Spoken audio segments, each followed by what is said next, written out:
Será que a Bíblia poderia dar uma luz sobre o porquê da existência do coronavírus? Mesmo que não tenhamos ainda todas as respostas acerca da origem deste vírus, eu queria levantar para você a hipótese de a Bíblia nos dar uma luz para que nós, seres humanos, possamos ser prevenidos do contágio de certos vírus ou bactérias que estão presentes em certos alimentos. Então, eu queria que você acompanhasse o vídeo de hoje com a mente aberta para que você possa entender que a Bíblia tem algo sim a nos dizer sobre este momento pelo qual a humanidade está passando.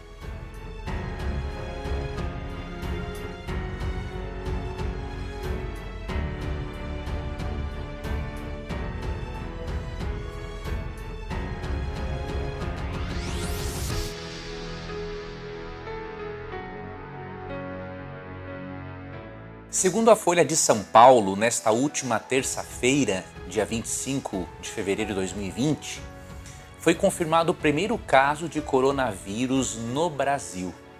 De acordo com o referido jornal, possivelmente o brasileiro adquiriu o vírus quando esteve a trabalho na Itália, né?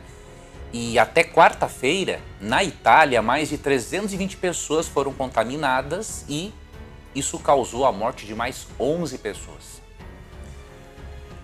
E de forma mais global, as notícias nos informam que cerca de 80 mil pessoas foram contaminadas pelo coronavírus, foram infectadas, na verdade, pelo coronavírus, causando a morte de 2.708 pessoas. Obviamente que daqui a uns dias esses dados, infelizmente, serão atualizados.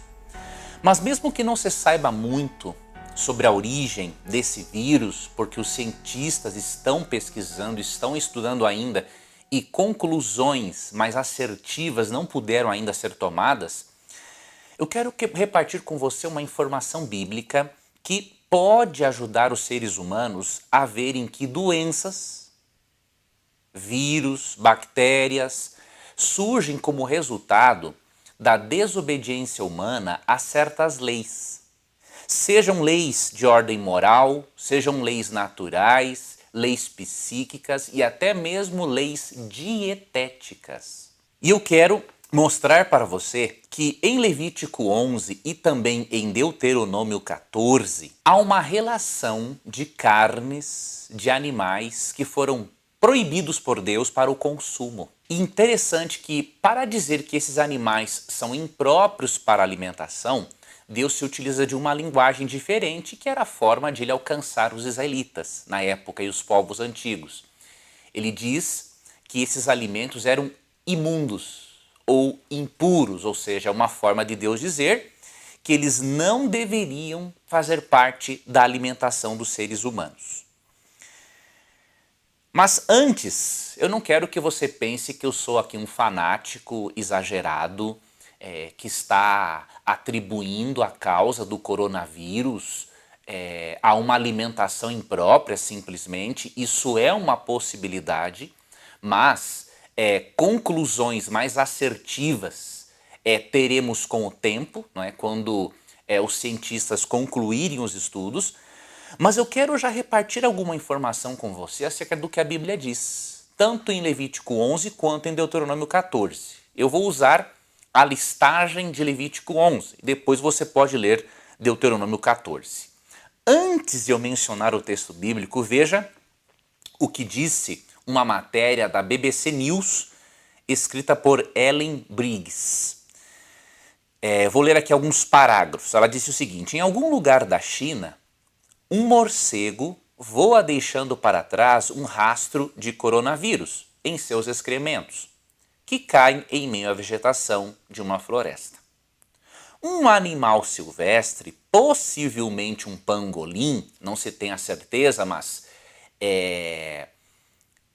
o mais provável é que seja o pangolim, está à procura de insetos para comer, faz contato com os excrementos e o vírus. Eventualmente, um deles, o pangolim, é capturado entra em contato com seres humanos e de alguma forma acaba infectando alguém.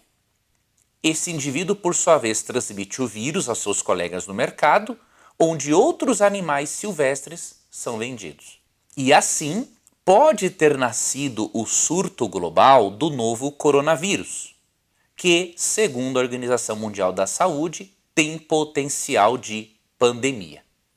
Na mesma matéria, a autora diz que os cientistas estão tentando comprovar esse cenário e tentam encontrar animais selvagens com o vírus. Então não existem conclusões totalmente tomadas, mas existem certas possibilidades.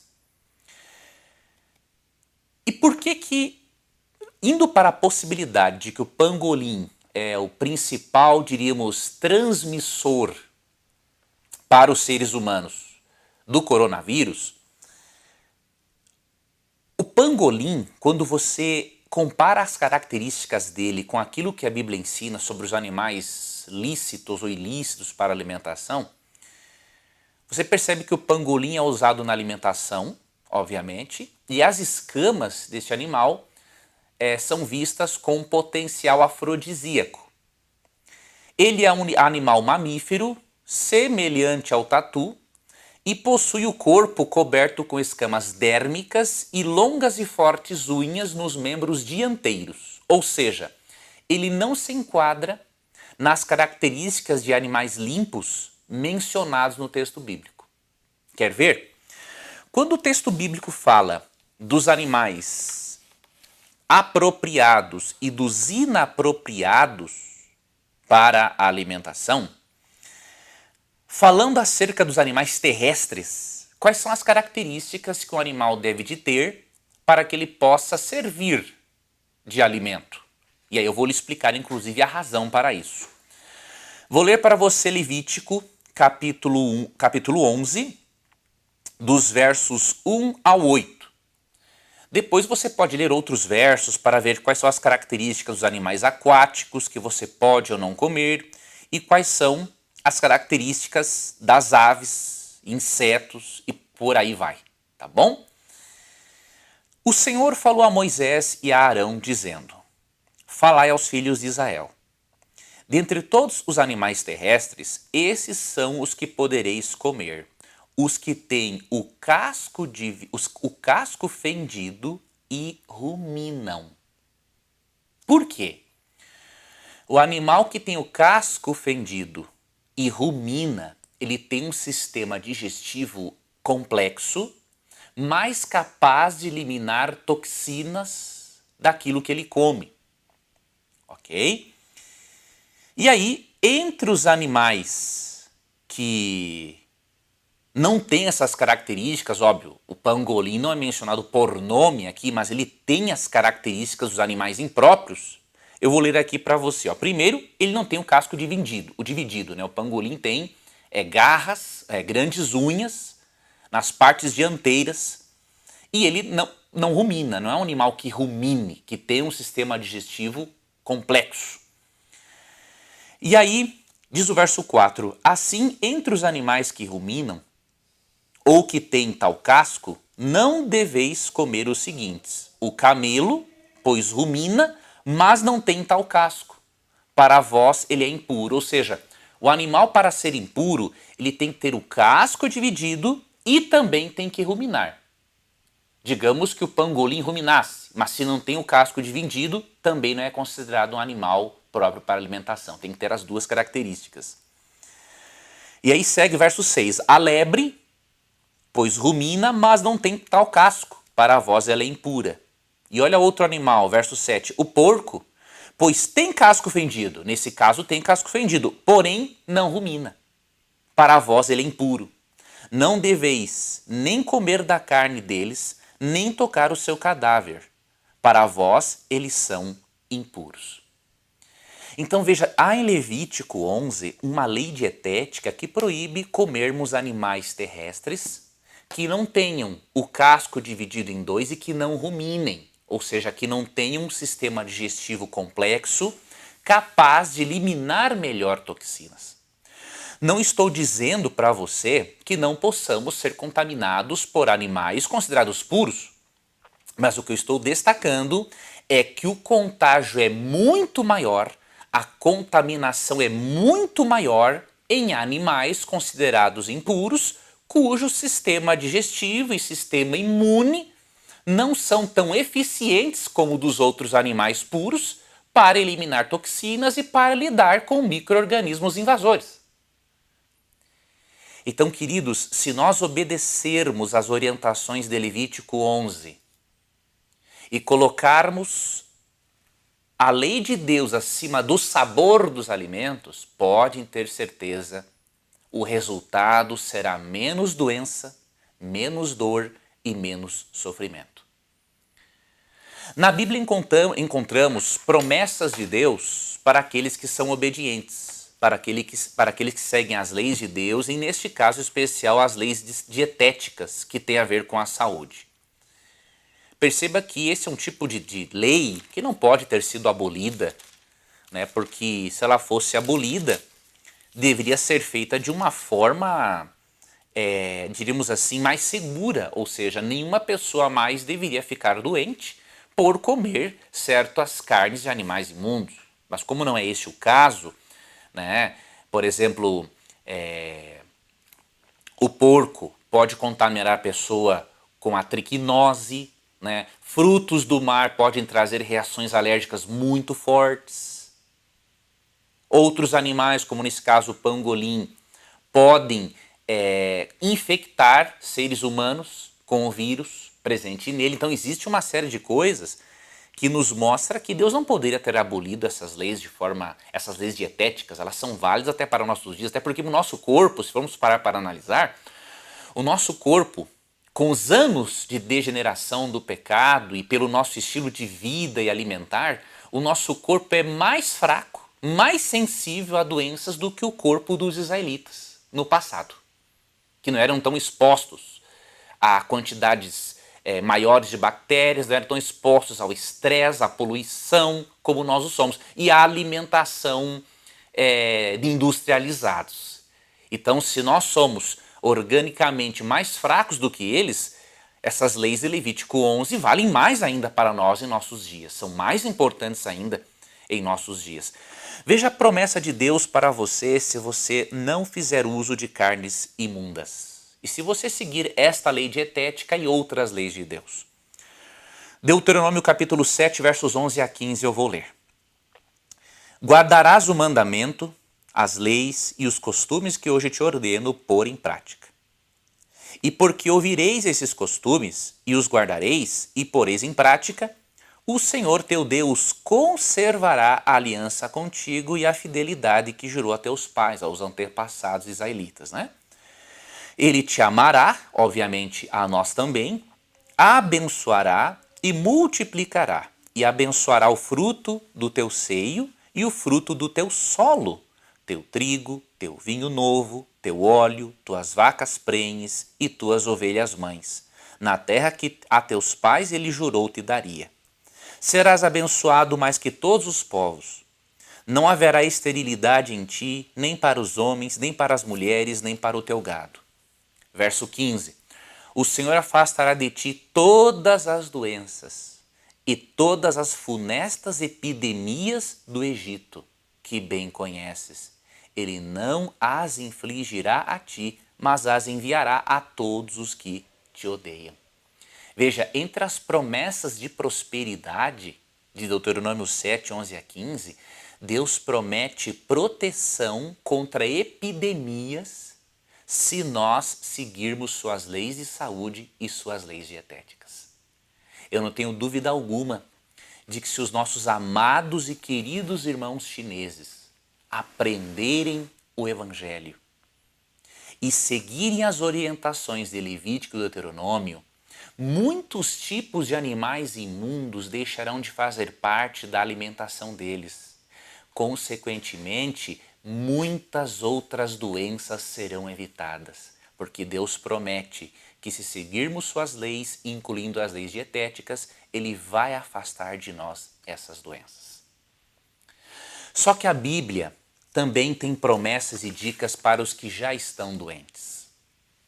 Digamos que você que está assistindo esse vídeo conhece alguém que está doente por ter se alimentado de forma indevida, de um alimento, de um animal indevido, ou você conhece alguém que está contaminado com o coronavírus, pois a Bíblia tem dicas e promessas para os que estão doentes. E eu quero ler essas dicas e promessas para você, ok?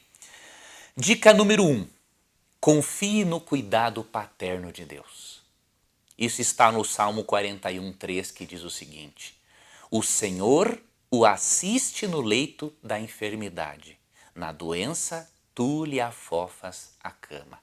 Veja, Deus não abandona você no momento da doença. Pelo contrário, Ele lhe assiste e Ele quer, inclusive, afofar a sua cama, ou seja, fazer com que a sua cama, no momento do seu repouso, pareça ainda mais gostosa. Veja a preocupação que Deus tem com você.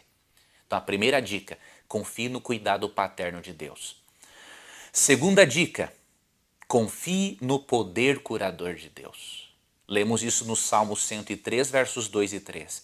Bendize, ó minha alma, ao Senhor, e não te esqueças de nenhum de seus benefícios. Ele é que perdoa as tuas iniquidades, que sara as tuas enfermidades. Deus perdoa quando transgredimos suas leis naturais, suas leis de saúde, suas leis dietéticas.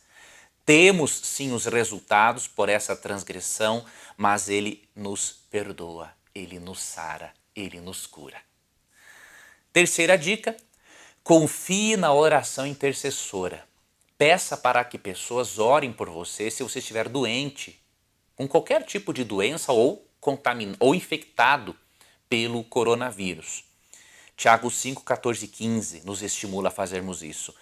Está alguém entre vós doente? Chame os presbíteros da igreja, líderes, né? E esses façam oração sobre ele, ungindo-o com óleo em nome do Senhor. E a oração de fé salvará o enfermo, e o Senhor o levantará. E se houver cometido pecados, ser-lhe-ão perdoados. Então a terceira dica, confie na oração intercessora. E a quarta dica, confie na medicina.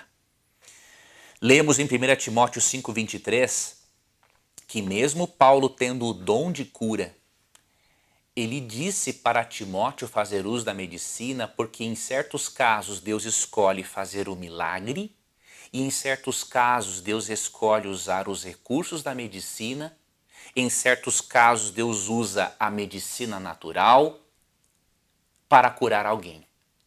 Ele, na sua soberania, é quem decide quando atuar com um milagre ou quando atuar por meio de um recurso médico, científico ou por meio de remédios da natureza, diretamente da natureza, ok?